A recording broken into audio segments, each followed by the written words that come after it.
Good evening, everybody. I'm Tony Paniagua, and welcome to AZ Illustrated Nature. Georgia Davis is out today. Tonight, we'll take you to the great outdoors in southeast Arizona and show you why the San Pedro River is considered so special. Learn about National Get Outdoors Day this coming weekend. See some remarkable reptiles from our desert region and visit the amazing Saltan Sea in California. But first, here's a look at today's top stories.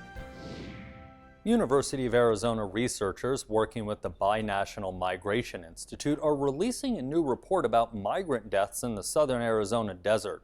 The report shows the number of migrant deaths in the desert continues to rise, despite Border Patrol showing apprehensions going down. More than 2,200 people have died in the desert since 1990. According to the data, before 2005, 9% of the identified bodies were from Central American countries. After 2006, the number rose to 17%. 30% of the bodies found in the desert since 1990 remain unidentified. Capitol observers were expecting the State House Appropriations Committee to take up the budget tomorrow, but now the committee has canceled its meeting, meaning there will be no budget action until at least next week. One of the big sticking points is the governor's proposal to expand Medicaid in Arizona. The state Senate passed its version of the budget weeks ago. House Budget Chair Representative John Kavanaugh said on the floor today that he hoped to be finished with his work by today, his birthday. Now he's hoping to be home in time for his wife's birthday, June 30th, the last day of the fiscal year. And last night, Bisbee's City Council approved a version of a law allowing civil unions for same-sex couples. The council voted 5-2 to allow the ordinance, which originally was going to be challenged by the state of Arizona. And that's a look at tonight's headlines.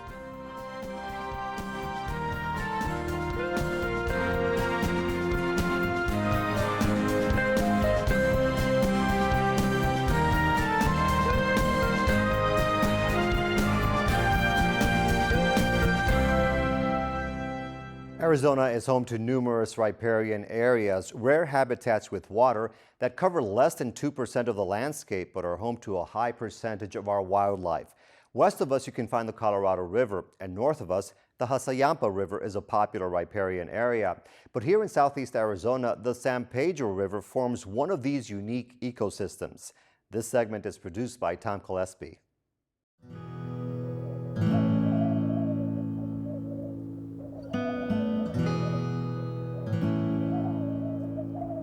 This is the only river that goes from south to north. It flows actually north. So it flows from Cananea, Mexico up to the confluence of the Gila, which makes it very unique.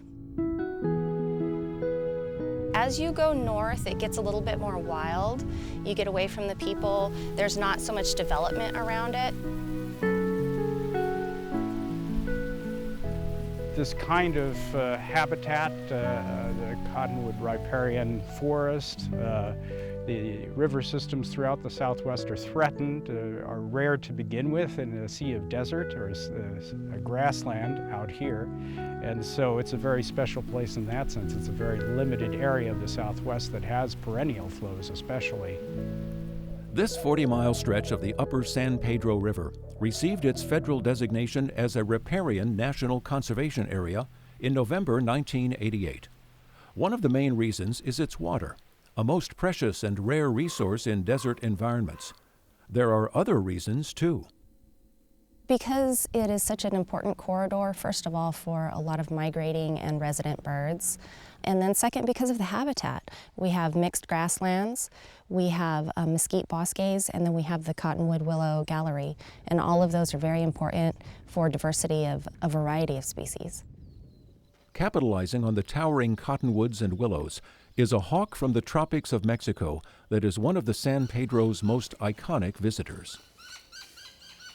Greyhawks are a forest bird, and we don't have a whole lot of the lower elevation forests that a tropical forest bird like the greyhawk likes. But the San Pedro River, Sonoyta Creek, those are two areas here in southern Arizona that still have the cottonwood and willow gallery forest, the riparian forest, that these kinds of birds gravitate toward.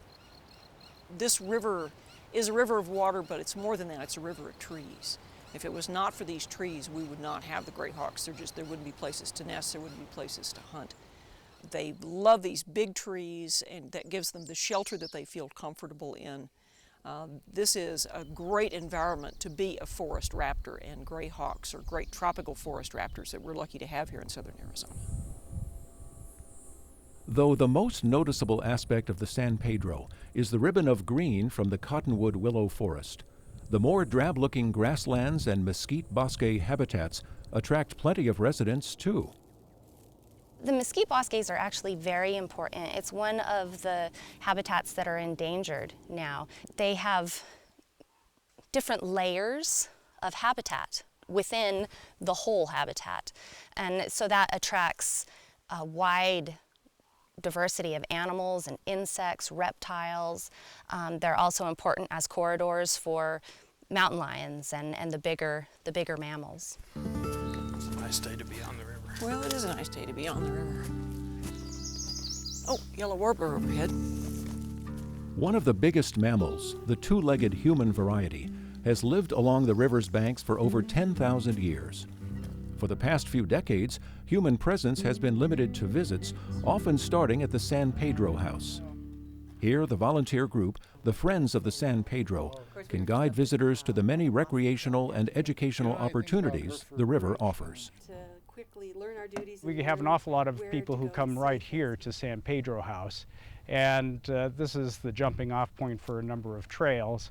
The experience can be on the back of a horse, equestrian trail rides. It can be mountain biking, hiking, bird walks that we lead regularly.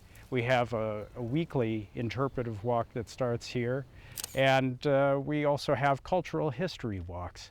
So these are among the ways that people experience the river, organized trips, but of course people are free to come down here on their own and explore the river on their own. Well, we're from Des Plaines, Illinois, and this is one of the better spots for birding because you get a lot of birds that cross over from the border in Mexico, and you get to see them. And then there are birds that just like the warm weather, and so it's very different from what we're used to seeing. And then the mountains also create a slightly different habitat. So you get a variety of habitats in the area that you really don't get a lot of other places. The water in the river continues to be the main attraction to wildlife and humans alike. But it's the use of the shared groundwater by neighboring communities that has many people worried. Main concern would be the sprawl of Sierra Vista and trying to make sure that whatever new development comes along, that there are mitigation plans in place so that we can recharge the aquifer. We're concerned with the regional aquifer and most especially the alluvial aquifer that's down here at the river. And so trying to protect water makes it possible to have all these other things like the gallery forest along the river. There's something in the neighborhood of 100 species of breeding birds that use the San Pedro River and 250 or so migratory species. And so we want to make sure that those populations continue into the future. While habitats along the San Pedro River provide food and shelter for a wide variety of wildlife, the river often has a less utilitarian impact on its human guests. I've grown up on the river. I grew up in Benson, so I've spent my whole life on the river. It's very spiritual, very personal. Yeah, it's brought me a lot of peace and love to my life.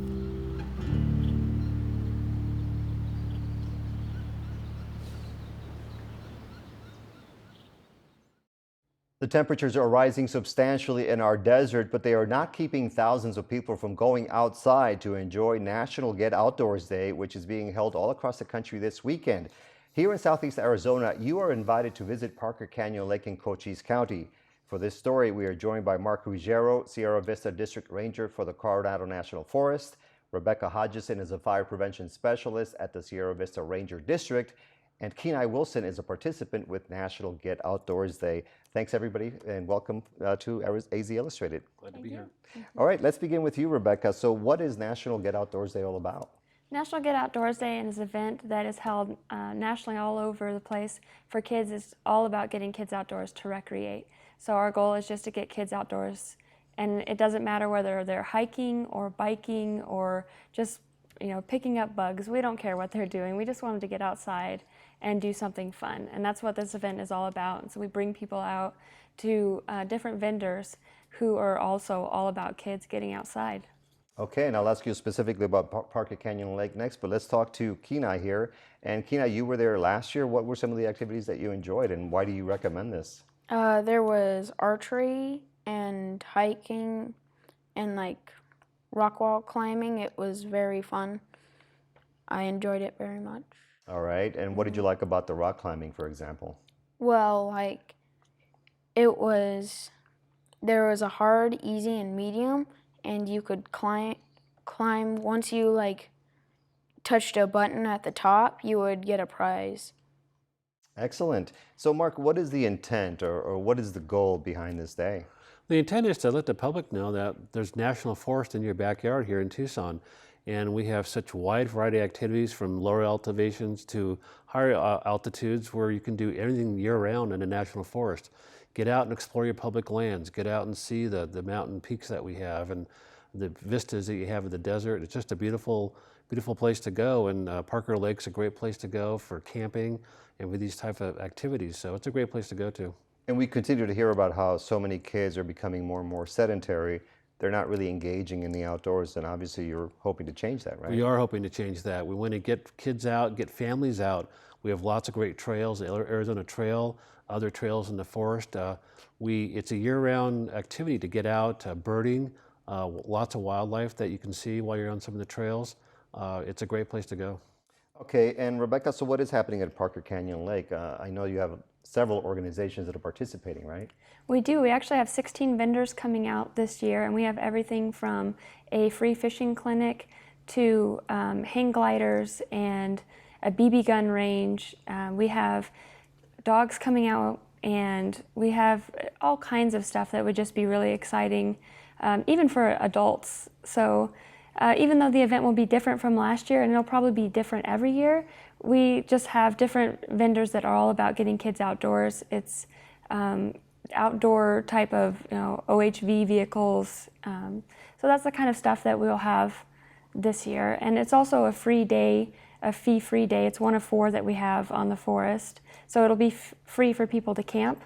And also the event is free for itself. So if kids come, everything there will be free. And we give away all kinds of free stuff, from water bottles and stickers and wristbands and all kinds of free stuff there. Okay, great. So Kenai, what do you think about trying to get more kids outdoors and enjoying nature? Well, I think they would enjoy it more than a little screen, but it's just really fun just biking around and seeing new wildlife and stuff. When you were there last year, were your friends along with you, or did you go by yourself and your family? I went with my family, and it was very fun because we did all different activities. Mm-hmm. And we were speaking ahead of this interview, you mentioned some of those activities included archery and four-wheeling. What was that like? Why don't you tell us about that? You got to see what kind of machines you can ride to get in different areas. And the archery was seeing how hard it was to pull it back to your chin and shooting the arrows. Okay, and then Mark, so this is one of many activities that is held throughout the year, or are held throughout the year in the Coronado National Forest, right? There's lots of things, lizards and bird watching, all kinds of different activities. Bird watching, when the monsoons come, we get the rain, some of the creeks have water flowing through them again. They're great places to go take photo opportunities. We have other vistas that you can look at, some of the mountain roads you can get on. There's much to see in the forest and much to do. Okay, and then so Rebecca, time, once again, and place and location, how do people get there? Parker Canyon Lake, and it's going to be from 9 to 2, and like I said, everything is free. So if you're coming from Tucson, you're going to take the Sonoyta exit, but it is from 9 to 2. Everything is free out there at Parker Canyon Lake. There is a website, so you can just Google National Get Outdoors Day, and we are going to be on that website as well. You can look at the one at Parker Canyon Lake, and we'll be there, and you can see all kinds of stuff out there, from hang gliders to BB gun ranges. Excellent. And then Mark, you work in fire for the Coronado National Forest, so you have a fire background. Correct. Let's talk about that briefly, about obviously this is a time of concern when it comes to fires in this area. It's a big time of concern, and historically we've had large fires on the Coronado National Forest during this time frame, and we're concerned. Rebecca, one of her primary responsibilities is fire prevention and getting the word out to the public about fire danger. We are in stage 1 fire restrictions right now, which means no open fires outside of a campground, and so we're really making sure that the public understands it's very dry, the humidities are low, and to be very careful when they're out in the forest. All right, so Rebecca, whether it's for National Get Outdoors Day or another time, just be careful out there in the forest, right? That's right. We just ask people to be cautious and think about what they're doing, whether they're at in the forest or whether they're at home. We just ask them to be very cautious with fire. Excellent. Well, Mark, Kenai, and Rebecca, thank you very much for joining us, and have a wonderful time on Saturday. Thank you very much. Thank you.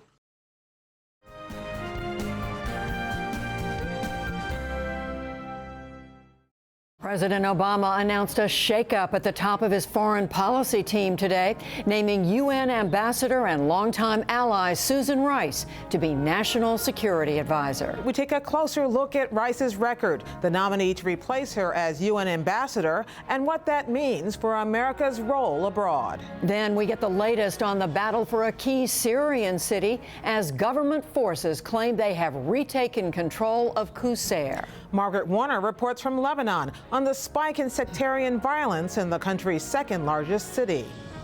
In the past 5 weeks alone, 36 people have been killed and at least 250 wounded. It's the worst sectarian fighting Lebanon has seen in the nearly quarter century since its own civil war ended in 1990.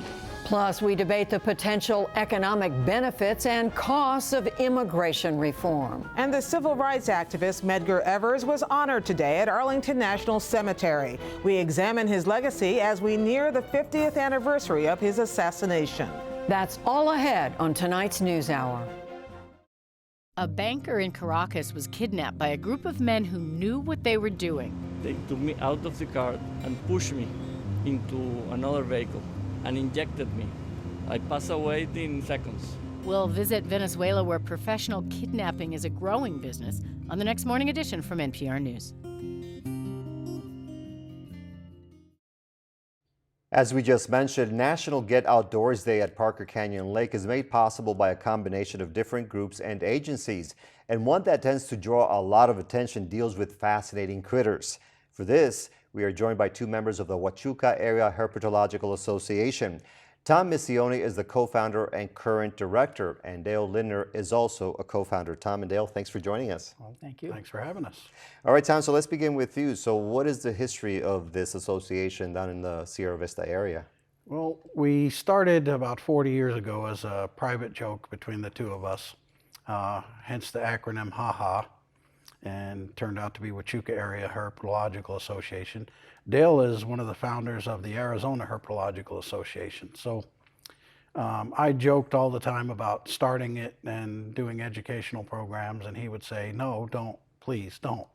And we started doing schools and educational talks, and it's grown to now we do 3 birding festivals here in Arizona, and about 50 events, as well as train fire departments on snake removal. And what's grown from a joke has become a monster.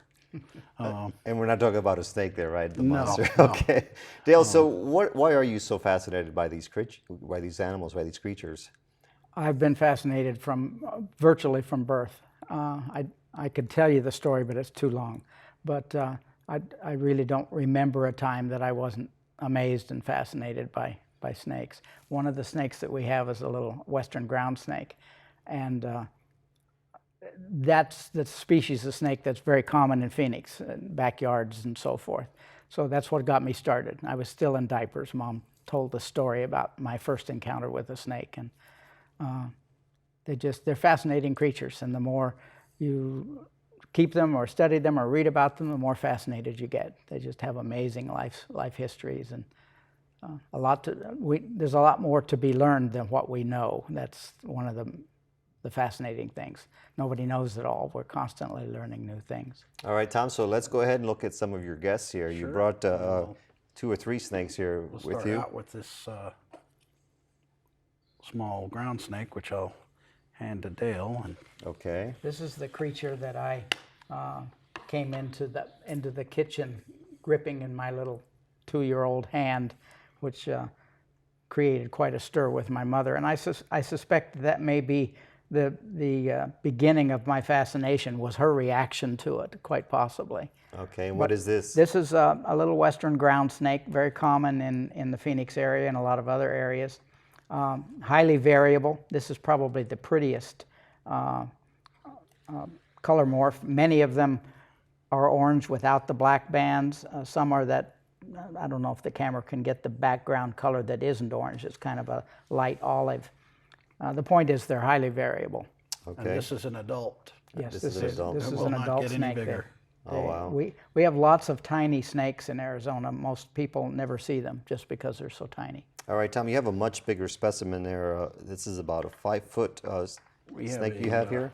A gopher snake, and I will bring him out. This one is from central Arizona. Wow, it's beautiful. And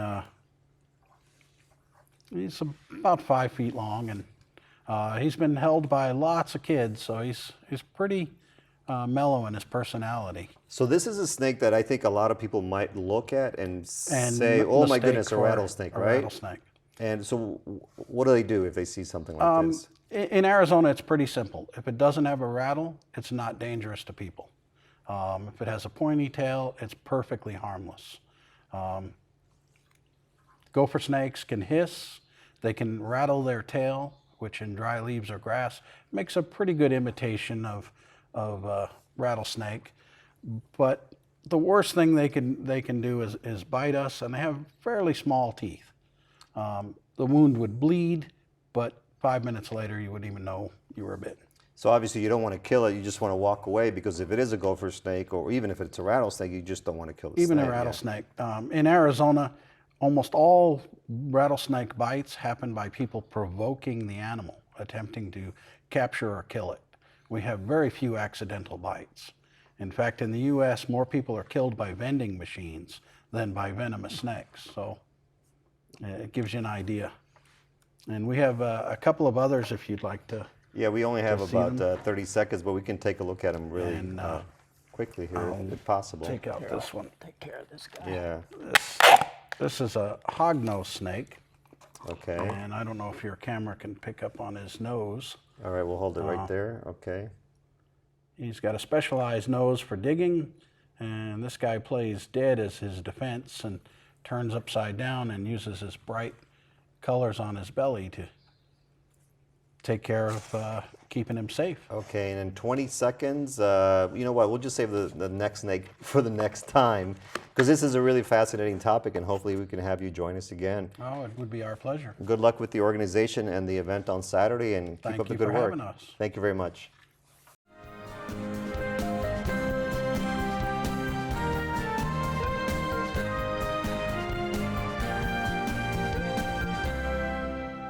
The Saltan Sea is an unusual body of water in California that is actually the state's largest lake.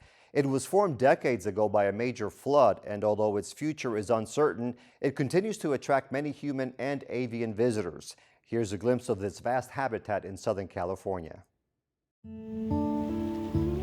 At 227 feet below sea level, the Salton Sea is one of the lowest spots on Earth. While called a sea, it also happens to be California's largest lake and home to the Sonny Bono Saltan Sea National Wildlife Refuge. Most of the wildlife taking refuge there are birds. This National Wildlife Refuge has documented over 424 bird species. That's a tremendous number for any single area across North America. Among other national wildlife refuges that I'm familiar with, it's more than any other refuge in the whole country. The Salton Sea is a hotspot, literally, and not just for bird watching. Located above active seismic features, its shore is dotted with evidence of the escaping tectonic heat. But it's hot in other ways too.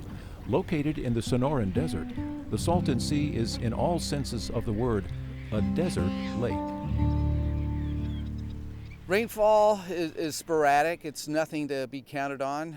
On average, over the decades, it probably averages about 2 to 3 inches a year. We're among the lowest rainfall averages in the U.S. Summer, I wouldn't be surprised if we are around 115 degrees Fahrenheit for a sustained period. We can get as hot as 120 degrees. Winters are very mild, and so we are a wintering destination for a lot of bird species from northern latitudes. Those desert conditions contribute to another of the Salton Sea's characteristically distinctive traits, the salinity of the water. The Salton Sea is getting saltier. Nutrients are accumulating. It's at about 52 parts per thousand salt. The Pacific Ocean is about 35 parts per thousand, so it's getting significantly saltier than normal marine habitats. But it's still a good destination for birds. They're still able to find ample habitat, healthy habitat here at the Salton Sea.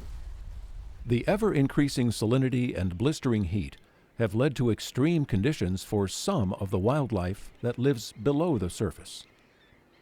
It is a stressed environment. For example, a lot of the game fish that used to be in the Salton Sea, the corvina and the croaker, have died out. The Salton Sea is like a fish tank that you might have at home that you sustain by plugging in your filter and running your pump to oxygenate the water. The Salton Sea is a contained environment like that, except it doesn't have the benefit of an oxygenator and a filter to filter out all the waste products from organisms living and dying in the Salton Sea are producing. Specifically, those byproducts of organic decomposition are hydrogen sulfide and ammonia. Well, those two components of organic decomposition are accumulating, and it's stressing the environment, and so far has caused the extinction of corvina and croaker in the Salton Sea. The state of California regulates all public water bodies and has not declared the Salton Sea a hazard to humans or wildlife. In spite of all the adversity, the Salton Sea remains a popular stopover for millions of birds on their annual migrations.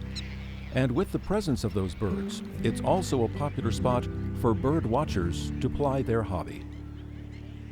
A lot of the birds and animals come and go throughout the year, perhaps just getting a little rest and food to continue them on their migration farther south or north, whichever direction they're going. Biologically, it's extremely interesting to see wildlife working on the edge of an extreme environment and succeeding. They do it well here.